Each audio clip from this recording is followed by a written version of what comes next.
It's 4:45 a.m. I got up early to watch the sunrise from the boat.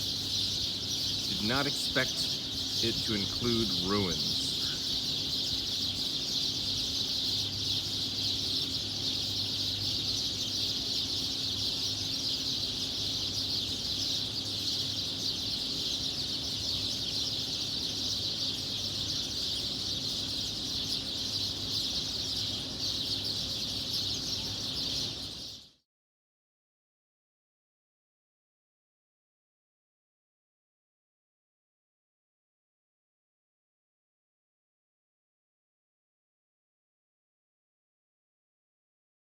At some point during the night, Esmeralda cruised 3.5 hours further down the Nile and docked at Luxor. The first excursion on day 5 was the Valley of the Kings. It started at 8:30 a.m. as we crossed the Nile via motorboat. Once off the boat, we boarded a bus and headed towards the valley. The view from the window was predominantly sand and a few rock-cut tombs. While at the visitor center waiting for tickets and photo passes, which are heavily enforced at this site, I spent way too long trying to get a decent picture of this 3D model. It shows all of the known tombs and how they orient to each other, as well as to the landscape. Being this small, they almost look like the inside of an ant colony. With tickets in hand, we took the trolley up to the tombs. Each ticket gains you entry into 3 tombs of your choice. The tombs which are open rotate throughout the year in order to reduce long-term damage caused by humidity, and additional tickets can be purchased to view more tombs. However, due to our timeline, we did not have this luxury. Also due to time, the guides picked the first 2 tombs. First up was Cavey 14, and I'm not even going to try to pronounce those names. It was being built for the first person, but usurped by the second. Its construction includes segmented corridors, small hall, antechamber, 2 pillared halls, and multiple annexes. From the entrance to the first pillared hall, the walls are covered in low-relief carvings, most of which still contain pigment. The room has 8 pillars, all which appear to be part of the solid bedrock, meaning the workers carved the room out around them. The pigments are impressively vibrant. This tomb dates to the 19th Dynasty, which makes it over 3,000 years old.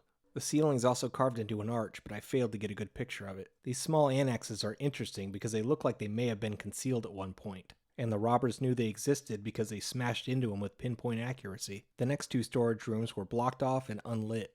As the corridors resume, we can see the walls are still covered in carvings, but from here on out, nothing is painted, and as embarrassing as it is, it took me till this point in the tomb to notice the walls are plastered prior to carving. In the second hall, we find 8 more pillars and a gigantic sarcophagus. This time I managed to get a picture of the ceiling, but it's in bad shape, especially compared to the pillars, which turns out they're reconstructed. When the tomb was robbed, everything in this room that wasn't stolen was smashed. You can see the damage on the lid and the original shards around the bottom, but everything else is modern repair. I wanted to get myself in the photo for scale, and that's Doris taking a photo op. This last corridor ends abruptly, and it's also blocked off so you can't walk to the end, so I'm not sure what that's all about. As we made our ascent out of the tomb, I started scouring around for more details. This low wall in the first pillared hall has the common bead and cove detail we've been seeing at other sites. And these pillars are more plumb than anything in my house, and it's not even 100 years old. Lastly is this slot in the ceiling and the elliptical recess. Not sure if that was for some kind of door or a stone slab for blocking the passage. Second tomb was Cavey 47, which also dates to the 19th Dynasty. Its layout consists of segmented corridors, a well room, an antechamber, 2 pillared halls, and a side corridor which they say accidentally broke through to Cavey 32. The entrance had a set of stairs with a ramp down the middle, which seems really convenient when it comes to lowering down heavy things. Just like Cavey 14, the walls and ceilings all the way down to the first pillared hall are covered in intricate carvings and retain their vibrant pigment. However, once we get to that hall, everything has a ruinous appearance. 3 of the 4 pillars have been rebuilt, and the last looks like it's barely holding on. Why are the surfaces so rough? Is it unfinished, or was it damaged by flooding? In the second pillared hall, we find this guy doing plyometric exercises, which I quickly decide is a good idea because those nubs are modern repairs, and you can get a good picture up here. This box is just like Cavey 14, shaped like a cartouche with a statue carved onto the lid. It's a solitary block of granite which has been hollowed out and then precisely carved so that the lid interlocks with the bottom. Making our way out of the tomb, we see these two modern concrete blocks. Is the one on the right blocking the corridor which broke into Cavey 32? And if so, why is it fully sealed, and what's the block on the left? This is a closer look at some of the hieroglyphs near the entrance.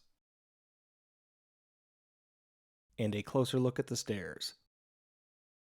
The third tomb was dealer's choice, so we wandered around for a bit under the scorching desert sun. The tombs were comfortable, but once you stepped outside, you basically skipped sweating and went directly to full-body ooze.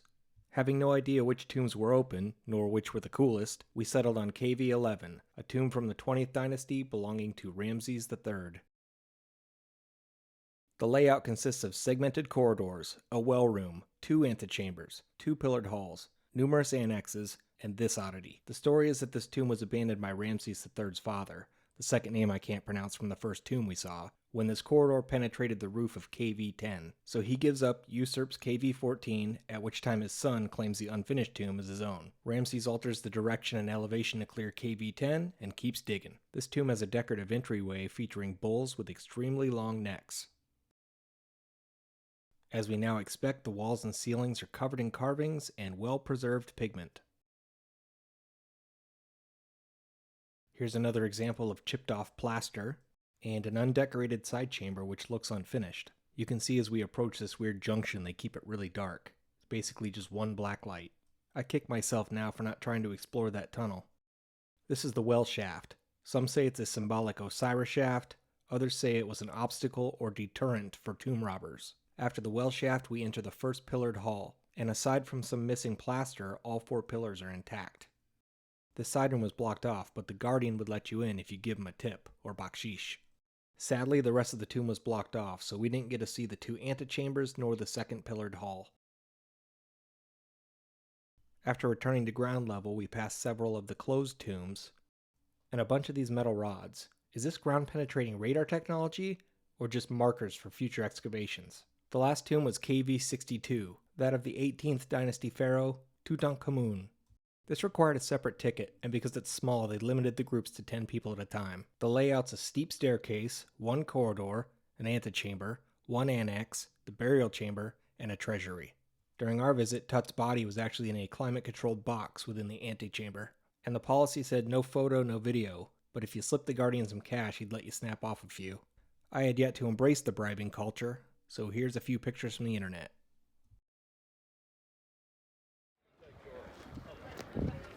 Inside the hill is the tomb of Ramesses V, and underneath is the tomb of Tutankhamun.